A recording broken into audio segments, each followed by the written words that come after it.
Bismillahirrahmanirrahim. Assalamu alaikum. Welcome to Newsroom. I'm your host, Omar Khalid. But today is Monday, the 30th of May 2022.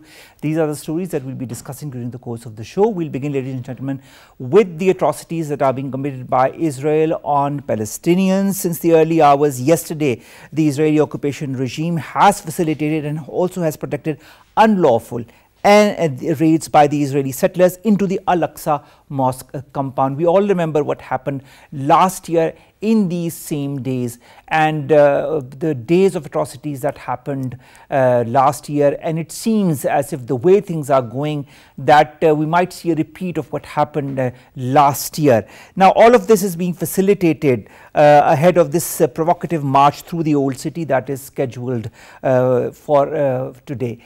All of this when the Israelis know exactly how they are moving forward as far as Palestine is concerned, and all the human rights abuses that they are perpetrating on the Palestinians. This is going to be our first segment.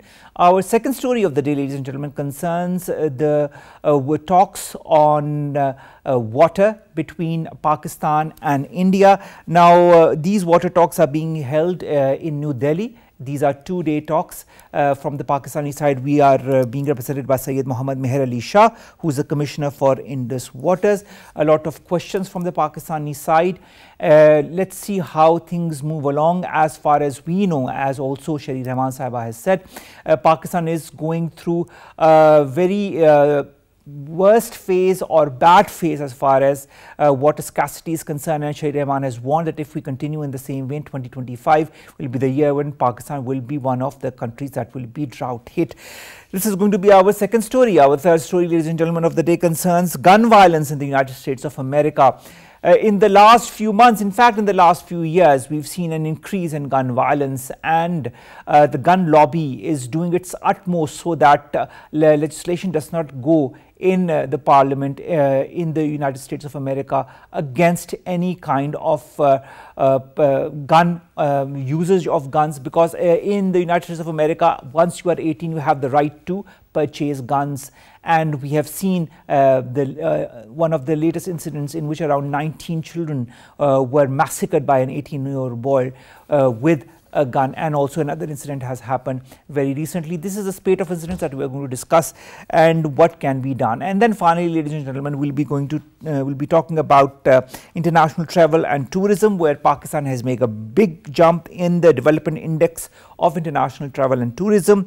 This was a report that was released by the World Economic Forum, and Pakistan has jumped 6 places as far as this report is concerned. Good news for Pakistan. We need to do more, and this is going to be our last story. Let's begin with the first segment today, ladies and gentlemen, and this segment concerns Israeli atrocities on Palestine.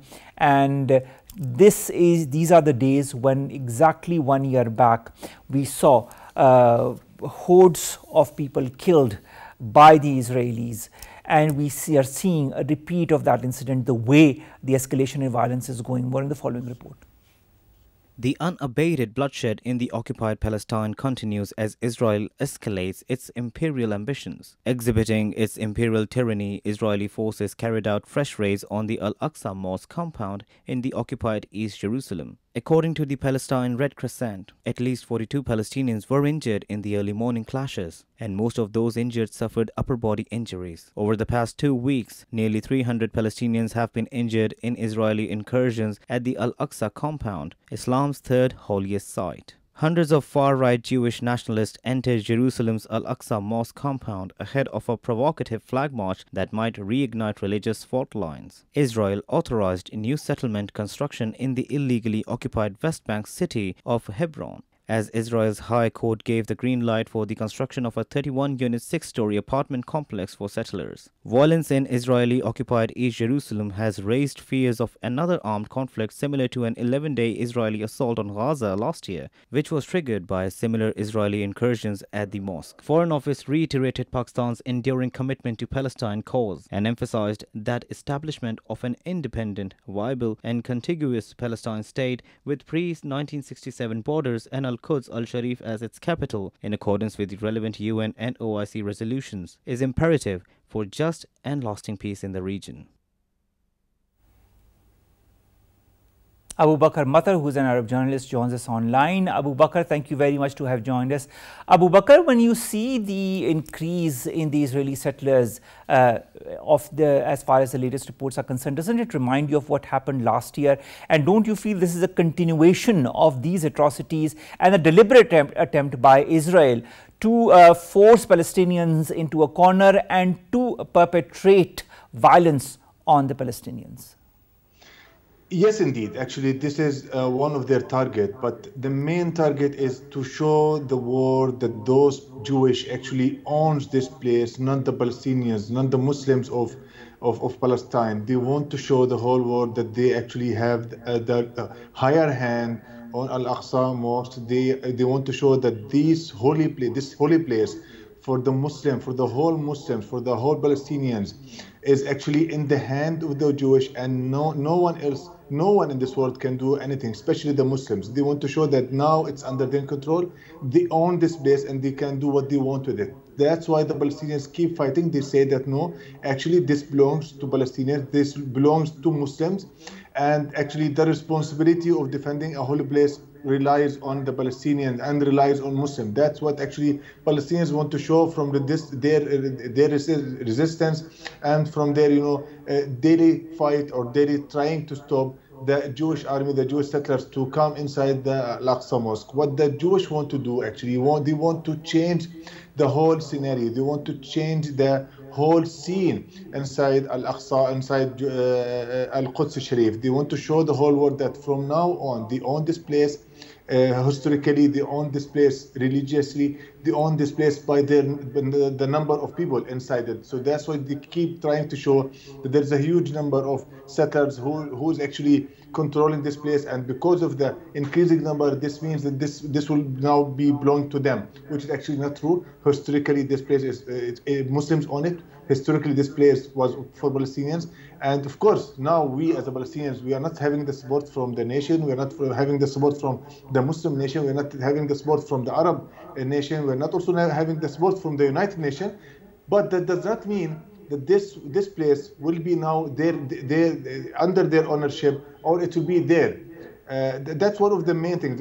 Jewish actually, they want to show us as a people who love violence. They want to show us as the people who keep fighting. Yes, actually, we actually keep fighting. We are a very violent people. When anybody touch our,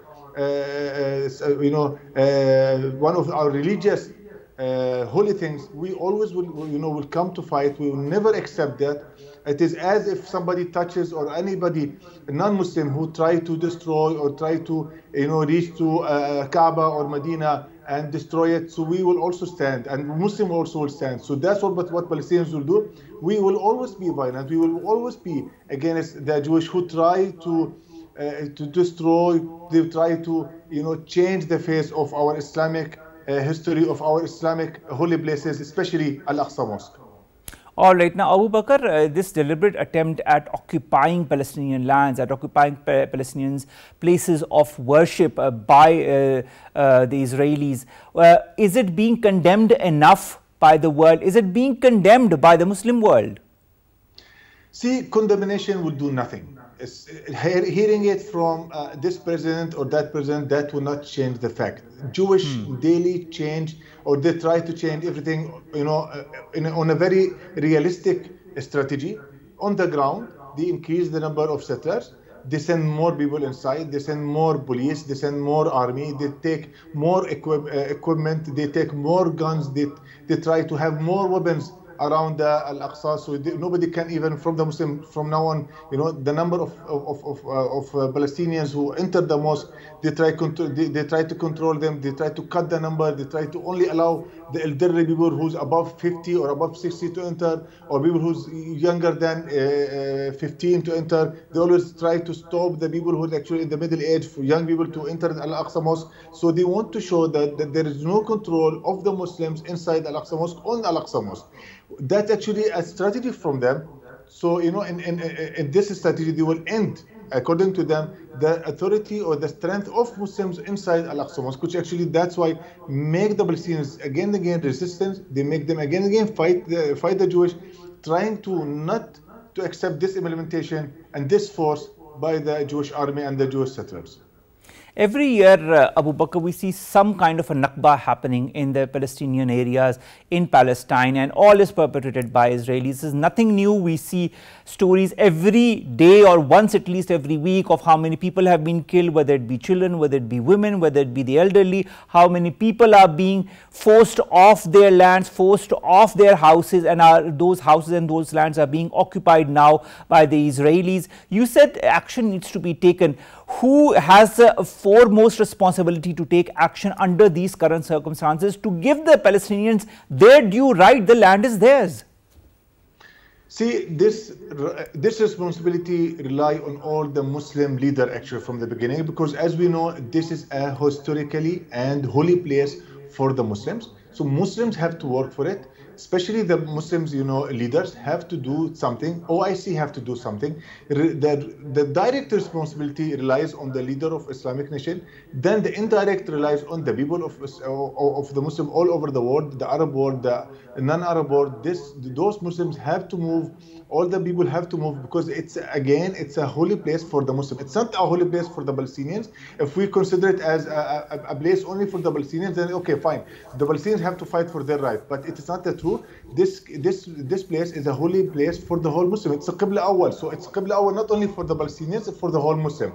We all have to stand for it. We all have to work for it. All the Muslim leadership have to work, have to stand for it, not only by condemnation, but by changing the reality on the ground, by stopping the settlers from entering Al-Aqsa Mosque, by stopping the Jewish army from entering, the Jewish police from entering the Al-Aqsa Mosque. They have to take a serious step on this, not only by condemnation, but to do some practical strategies on the ground. All right, you talk about practical strategies, you talk about changing reality. What should be the steps to be taken, and in which manner should those steps be taken? Because as we are talking, Abu Bakr, I don't see any practical steps being taken. Do you? Of course there is no, and that's the main problem we are facing, and that's why the Palestinians have been left alone against the weapons of the Jewish, against the Jewish settlers, against this daily crimes happening inside Al-Aqsa Mosque and inside Palestine. We have seen this since 1948 when the Jewish occupied Palestine. Since then we are seeing this every day and night. This reality actually have to be changed. As I said, not only by the Palestinians. We are standing against the Jewish, we are against the settlers, we are standing against their army, their police, but we can't do this alone. We have to do this collectively under the united Islamic world. Most Palestinians alone, they can't. Yes, they are doing what they can, but they can't change the reality themselves, because there's a huge support from the Americans and the European Union and the international community to the Jewish. And we know, since this is not reality, we know that they are occupiers. So stopping the occupiers from doing this with the Palestinians have to have a collective movement, not only from the Palestinians, but from the whole Arab and Islamic world against the Jewish and against the settlers inside Al-Aqsa Mosque and inside Palestine itself. Another thing that really surprises me, Abu Bakr, is the fact that when you look at the Russian and Ukrainian conflict as it goes on, the whole West is united. The European Union, the United States of America, to counter Russian attempts, and they talk about the incursion into Ukraine. Why isn't the West, why isn't the European Union and the United States united when it comes to the Israeli incursion into Palestine? And not since now, but since pre-1967. So now from this, we can really understand this biased situation we are facing inside Palestine. We see totally biased situation against the Palestinians. We Muslims have to understand, we Muslim nations, Muslim countries have to understand that it is against us. It's not only against the Palestinians. So we have to also to do the same thing. They are equipping now the Ukrainians with latest weapons. They are equipping them with everything they can to stop the Russian aggression, or what you call it, Russian invasion to Ukraine. But we are not seeing this with the Palestinians. We are not seeing any movement from any country near Palestine or adjoining to Palestine or neighboring countries who are actually supporting the Palestinians by weapons or by equipping them with anything. The Palestinians have been left alone inside Palestine. They have left alone facing those so sophisticated weapons the Jewish own or have from America and from the European Union and from Britain. So where is the Muslim nation? Where is the Muslim world? Where are the Muslim leaders? We Palestinians will do what we can, but we can't change the situation alone. Yes, we can stop them to this extent. We can not, we will not leave them to do what they want with Al-Aqsa Mosque as much as we can, but still, this change or this responsibility relies on the Muslim nation, relies on the Muslim leaders. They have to do this. They have to take the step. They have to take a real step on the ground. They have to be realistic if they really want to get back the Al-Aqsa Mosque in the hand of Muslims. All right, Abu Bakar, you talk about steps, practical steps being taken to prevent the Palestinians from the hostile attitude and the hostile agenda by the Israeli government, by the Israeli people. I mean, a lot of Israeli people are also quite optimistic, positive as far as the Palestinians are concerned, but it's the Israeli government, it's a lot of these Israelis which have a certain mindset on occupying the lands that are belonging to the Palestinians. You talk about steps. Can you propose some kind of steps that maybe the Muslim world or other countries in the West that understand the plight of the Palestinians and want to do something should do and move forward with in order to protect the people of Palestine, in order to give the Palestinians their due right of their lands, of their places, of their right to live as normal human beings in their country?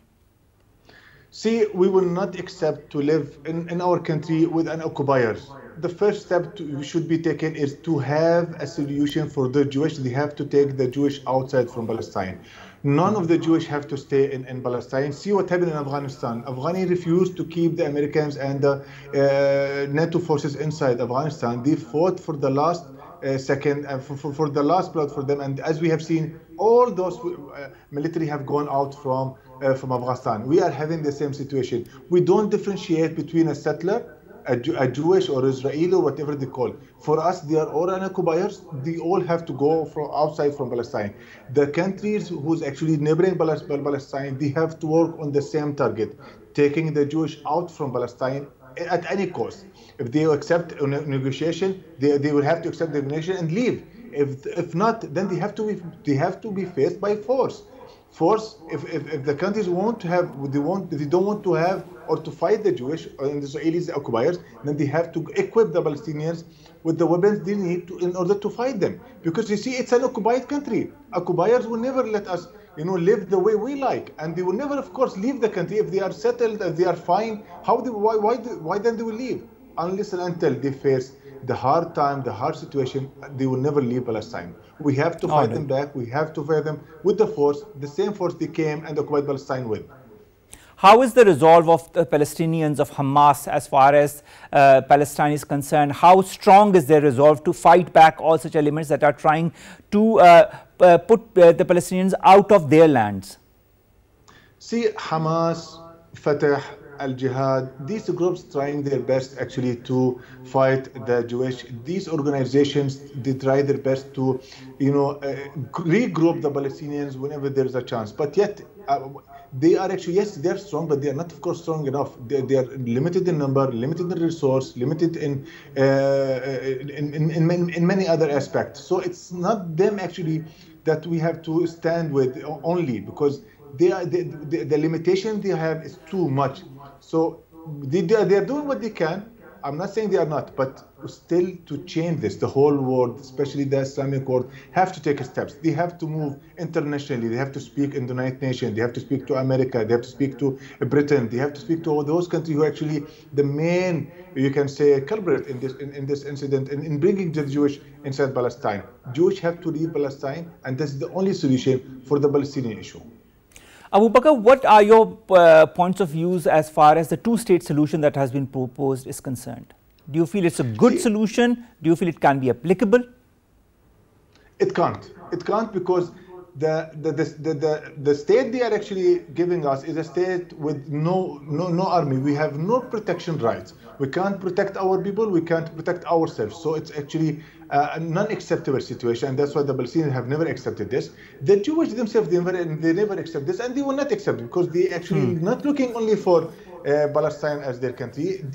Till date, the Israeli country, the Israeli state have never given their border line. They have never shown from where Israel start and from where Israel ends, which means they want actually a bigger Israel that goes from Jordan, and that starts from Jordan and goes to Egypt. The actually settlers and occupiers, they don't have a limit. We have to create for them the limit, and we know, since we know that those people are dealing in this way, so there's no deal with them. The only way is to fight them back and to, take them out from our country. All right, Abu Bakar, if you look at the latest news as far as those who've died or those who've been killed by the Israelis are concerned, apart from Sunday's march that is happening, 19 people have been killed by, in Israel and the West Bank in recent weeks. More than 35 Palestinians have been killed by Israeli forces in the occupied West Bank, including a 15-year-old boy. But what makes headlines is when an Al Jazeera journalist, Shirin Abu Akleh, is killed point blank range by the Israeli forces.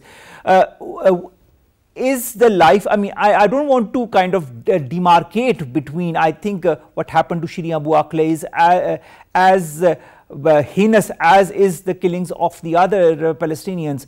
But I mean, what I want to understand is why is it a journalist that makes headlines and not all the countless bodies of the Palestinians who are killed more or less once every week?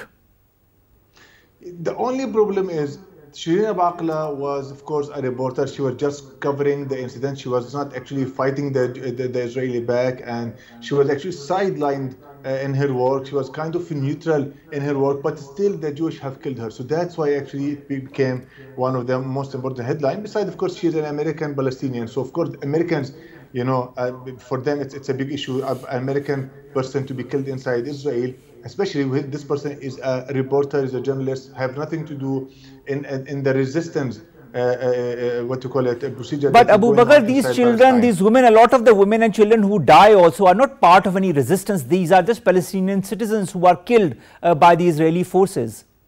See, for Israeli, the Palestinians are all equal, and they are actually to be killed.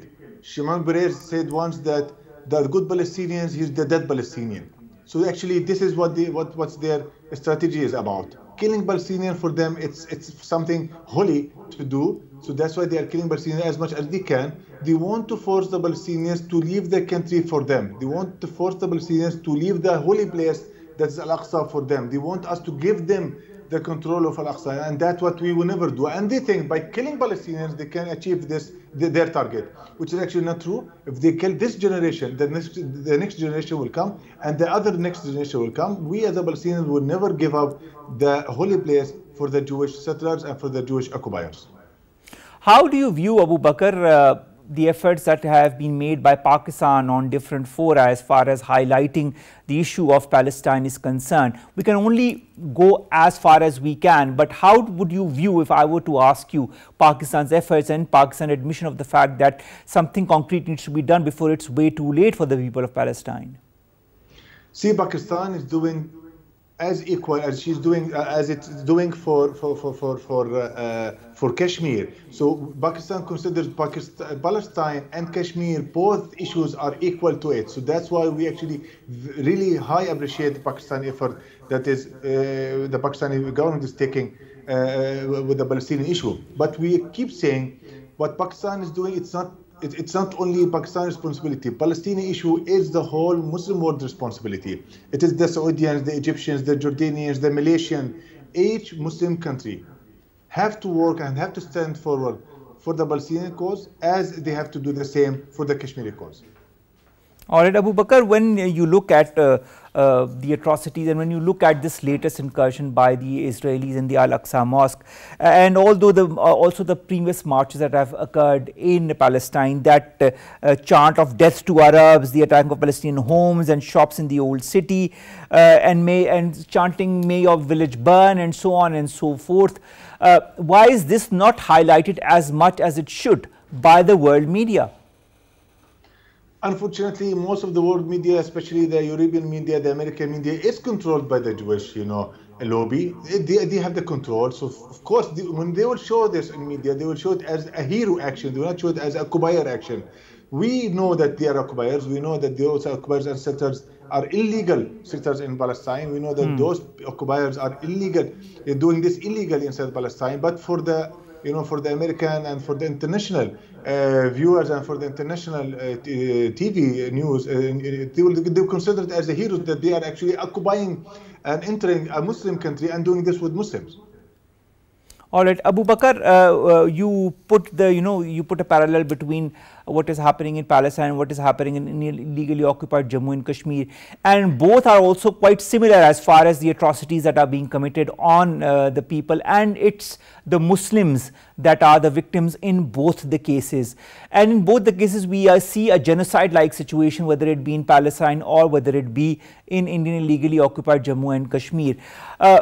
Shouldn't the human rights organizations stand up and do something if the countries are not willing to take any action?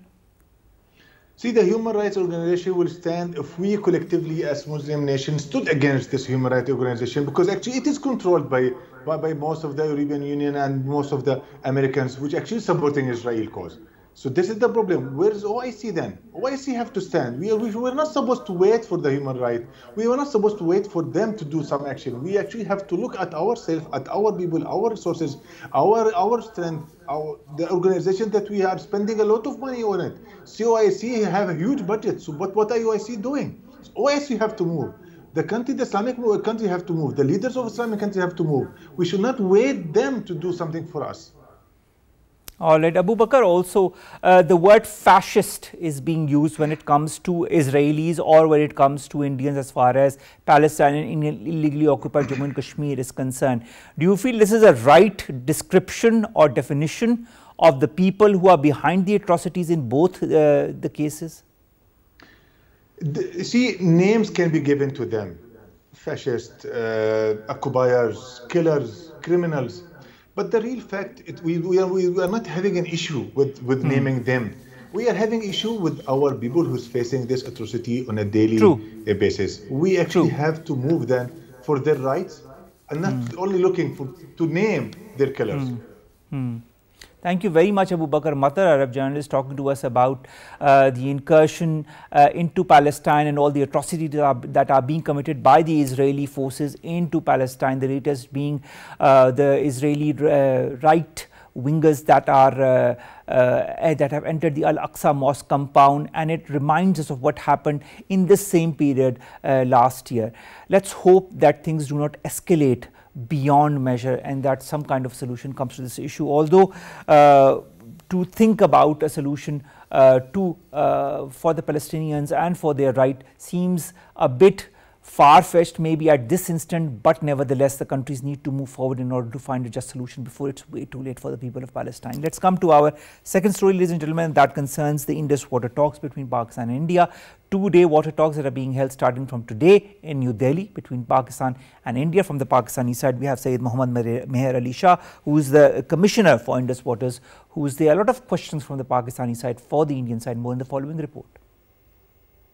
The impending water scarcity in Pakistan against the backdrop of blistering heatwave and novel climate-induced challenges illustrate a ticking time bomb. In order to manage subcontinent's water woes, a 5-member Pakistani delegation, led by Indus Water Commissioner Meher Ali Shah, left for India via Wagah border to discuss issues pertaining to sharing of water resources under the Indus Water Agreement. According to Indus Water Commissioner Meher Ali Shah, the 2 days talks will begin in New Delhi will focus on issues of sharing flood data in the upcoming monsoon season as well as forecast information regarding floods in rivers coming from India. The 118th bilateral meeting on Indus Water Treaty will also deliberate upon the annual report of Permanent Commission of Indus Waters. Earlier, both countries held 3-day talks in Islamabad on 2nd of March 2022. It is pertinent to mention here that Pakistan has objections over India's 3 mega hydel projects on River Chenab. Pakistan has always insisted on the implementation of the Indus Waters Treaty and raised its voice on India's behavior in a timely manner. Sherry Rahman, the head of the Pakistan Task Force on Climate Change set up by Pakistan Prime Minister Shehbaz Sharif, cautioned earlier this week that Pakistan is among the 3 most water-stressed countries in the world and could become a scarcity-hit country by 2025 if steps were not taken for conservation and to reduce the impact of climate change.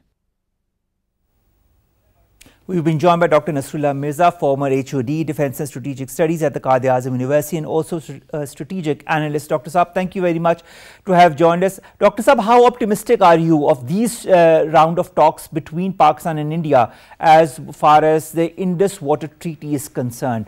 Do you feel that the Indian side will listen to the Pakistani questions that have been pertinent as far as the division of water is concerned, and of course the way India is moving forward with their construction of dams is concerned?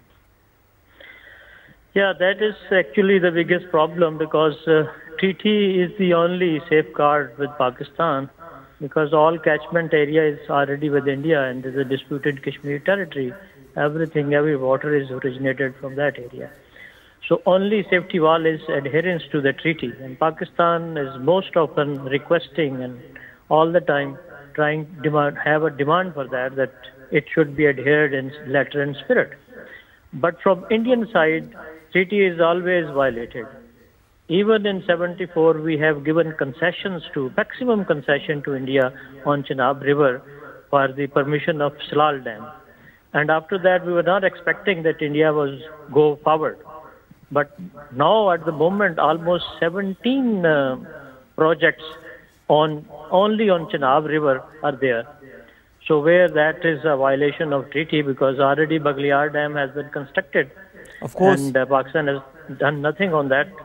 So the question is that India should provide information prior to the planning of any project, 6 months prior to that date, so that there should be negotiation and talk on that between the Indus Water Commissioner.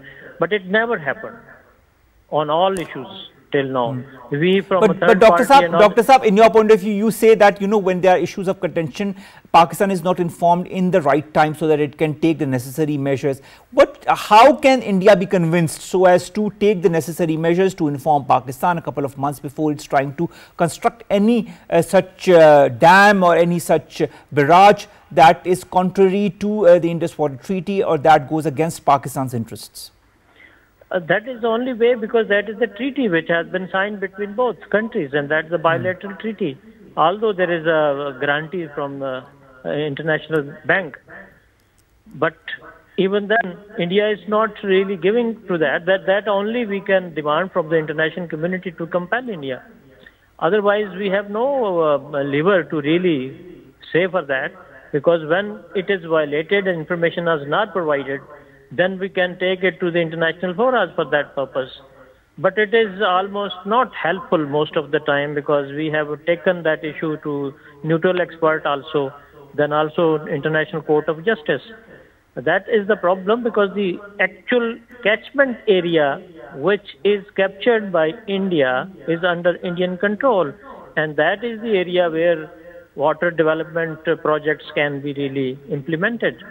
So this treaty totally prohibits India for any type of storage or even hydropower plant construction other than run-of-the-river plants. But India, right, now, yes. Dr. Saab, last time both the countries met in March this year. Now, there were 4 important points. Pakistan's objected to India's hydro projects as far as the heat wave and everything that is concerned, which is affecting Pakistan and India, floods, interdicted flow of water. Then both Pakistan and India had agreed at that time to for their commitment to implement the Indus Water Treaty in its true spirit, and then the Permanent Indus Commission also needed to maintain cooperative arrangements for implementation of the agreement and to promote cooperation between the two sides. Has that happened since March this year? It was not happened in March this year. Actually, in March for 1 to 3 March, 3-day negotiations, and that was there was agreed upon that we will share for that. Now is the opportunity, because now Pakistan-India delegation is meeting in New Delhi tomorrow, and that is the opportunity that they should provide all types of data. Although physical inspection is also required, but I think that has been postponed. And at this moment, the demand is that the all information related to flood forecast, that data is required, because that is most often is required from 3 eastern rivers, which has been totally diverted by India under the treaty. And then in the beds of that rivers, which has been vacated after diversion, a lot of crops are being irrigated there, planted there. A lot of dwellings is there. A lot of animals actually, hatcheries are there. And when there is water, flood water is flown without any information, there's a lot of damages to property and life of Pakistan. And that is actually required that this type of data should be shared regularly and in letter and spirit. And that you talk of sharing of this flood water data between India and Pakistan, especially under the current circumstances and climate change that has affected floods and has affected also the rains, the time on which the rains happen, the irregularity of the rains, and also the floods is concerned. Do you feel India is really committed as far as sharing the flood water data is concerned? What's your take on that? And if you feel that there is some lack of commitment from the Indian side, what needs to be done from the Pakistani side in order to pressurize India to commit itself to this? Yeah, India is not really fulfilling that commitment because they were providing information related to that in a decade or so previous till 2018. And after 2018, totally, India has not provided any type of data. And that is the problem actually Pakistan is facing now. It should be resumed information related to all data provision to Pakistan so that precautionary measures can be taken. Although flood water should not be really let go freely into Satluj and Ravi beds because all has been inhabited after the diversion of water. And that is a problematic for Pakistan because a lot of... But this is something that happens, this is, Dr. Saab, this is something that happens every year during this season. Every year India does that. Every year in the rainy season that happens. And that is a problematic because information of data is not telemetry information and global system that can be implemented. But that is not being implemented by India because technology has developed so far that we can have precautionary measures and information before that. But that is not being provided. That is total responsibility of India. What Pakistan can do is only demand for that. Communicate with them, write to them, which Indus Water Commission is doing. Or take this issue to the international forums just for demand that it should be, India should be pressurized to adhere to the treaty and also provide data related to all flood problems in eastern rivers, especially in those beds. But that has been committed by India in March negotiation this year. And I think now the meeting is tomorrow and onward is going for 2 days, and that may be provided to Pakistan. Let's hope for that. Let's hope for that. What about the Pakistan Commission for Indus Water annual report? How important is that as well? And how important is for India to understand that report as well, so that it can work together with Pakistan in order to alleviate the issues that concern both countries, especially Pakistan, when it comes to water scarcity? Yeah, definitely. That is most important. The reports, annual reports, should be shared by both the Indus Water Commissioners so that any planning can be made for the future in terms of shortage of water. But the problem is actually last year, rather in the winter, almost 25% less snowfall happened in the mountains. And already Pakistan is a scarce country at this moment because it is lower than 1,000 cubic meter per capita. Rather, I think it is 900 something at this moment, which is absolute scarcity for Pakistan. And that is rising also. Similarly, in March and April, there was no rainy spells in Pakistan too. There was a dry season at that time. This year, we are really expecting a lot of shortage for that. That's a problematic. And that is required from India, that India has developed and implemented projects and constructed projects on Chenab and Jhelum. Only on Chenab there are 17, almost 17 project has been implemented, and India has the capacity to really stop flow of Chenab River to Pakistan, which is a lifeline for the whole of Punjab, because we are diverting Chenab River to eastern rivers for compensating of any shortfall. And that is really very, very important. And Chenab River is almost under the control of India, because whatever dams they are constructing, and they already has constructed, it can really sabotage the flow of water to Pakistan, which is mandatory, and which is security issue at this moment. That is true, Dr. Nasrullah. Now, at the same time, you've talked about the different projects that have been initiated on the Chenab River that is already curtailing the flow of water of the Chenab River to Pakistan, and that is a huge issue taking into account what is happening as far as the climate change and water scarcity in Pakistan is concerned. Also, you talked about the request by the Pakistani side to visit the Pakal Dul project, and that also was denied by the Indian side. Don't you feel that India needs to be more transparent as far as its projects is concerned with Pakistan? We know how important water is between any two countries, especially when it comes to Pakistan and India, and we know that water issues can give rise to huge incursions between countries, even war between countries. Does India realize that fact? India is not realizing that fact. India is rather most of the time deliberately really affecting Pakistan on that issue, because physical inspection is allowed under the treaty. Indus Water commissioners on both sides, permanent commissioner, which has been really established at the time of signing of the Indus Water Treaty, they are the representative who really have to share all information and all that.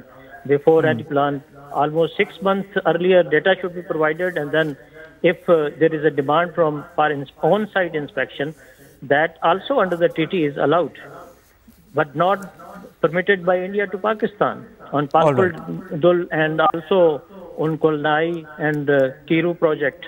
Palkul is almost 1,000 megawatt hydroelectric project capacity, and Kiru is almost 624 megawatt project. India is only allowed on Chenab River, that is not on the main Chenab.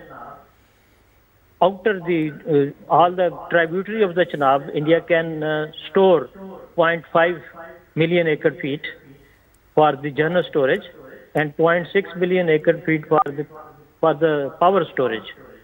But India, whatever India is developing these projects that are not on the, actually that are on the main Chenab River. On main Chenab, there is no permission for any type of storage.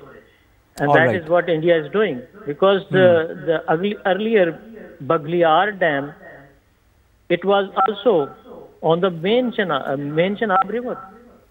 And one can say that even it is the point where New North Point is there, which is almost 33 latitude 19N and longitude 7559E. Salal and Bagaliar are also situated below No North.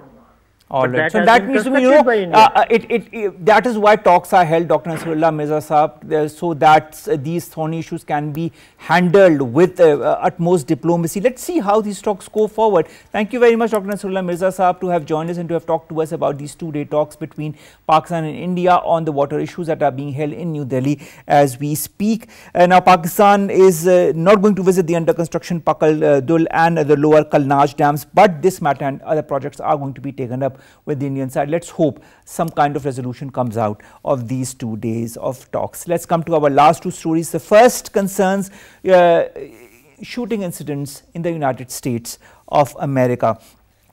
In the latest incident, one person was killed, 7 injured in a shooting early Sunday in an outdoor festival in eastern Oklahoma when 1,500 people were in attendance. This brings to mind also another incident that happened when 19 children and 2 teachers were murdered by a teen gunman after he stormed the elementary school on the 24th of this month. This month also there was another killing that happened targeting American Africans. That was a racist attack in Buffalo in New York. 15th of April in Indianapolis, a gunman killed at least 8 people at a FedEx facility in Midwestern US city of Indianapolis before turning the gun on himself. As of last week, as per a report by the CNN, a gun violence archive reports at least 213 mass shootings to have occurred so far in the year 2022. 213, ladies and gentlemen, of which at least 4 people were injured or killed in at least every single one of these incidents. I understand that the gun lobby is extremely strong as far as the United States of America is concerned, but I think it's high time that the US government finds some kind of solution to this and fights this gun lobby so that children who are 18 or under the age of 18 do not get the right to use guns and use guns on innocent civilians. I will quote Joe Biden, who is the US president, who said, "We cannot allow outlaw tragedy, I know, but we can make America safer. We can finally do what we have to do to protect the lives of the people and of our children." He said this very recently at the University of Delaware. Let's see what happens as far as the US is concerned, but it's of course extremely concerning as far as usage of guns is concerned. And finally, let's end on a kind of a positive note, and that concerns Pakistan as well. That has jumped 6 places on the tourism index, ladies and gentlemen. International Travel and Tourism Development Index is one that is reported every year by the World Economic Forum. And in its latest report that was published yesterday, that is Sunday, Pakistan has jumped 6 places. And it has placed Pakistan on 83rd place out of 117 countries. The last was 89th last year. So of course Pakistan must be doing something in the right stance. We are a country that is abundant with places that are beautiful, whether it be the north, whether it be the deserts, whether it be the palaces, whether it be the archaeology of Pakistan in Taxila and Mohenjo-daro. There are so many places, culture, traditions that are extremely important for Pakistan, but also extremely interesting for the foreign tourists. So let's make this resolve today and in the future as well, to make Pakistan's tourism industry a stronger one in the days to come. This is also what is going to further strengthen our economy. With that, ladies and gentlemen, we come to an end of today's newsroom. We'll see you inshallah tomorrow with new segment stories that pertain to us, you and Pakistan. Stay safe, follow the SOPs, get yourself boosted with the vaccine, and of course take extreme care with dengue and all the other diseases that are also rampant. Allah Hafiz.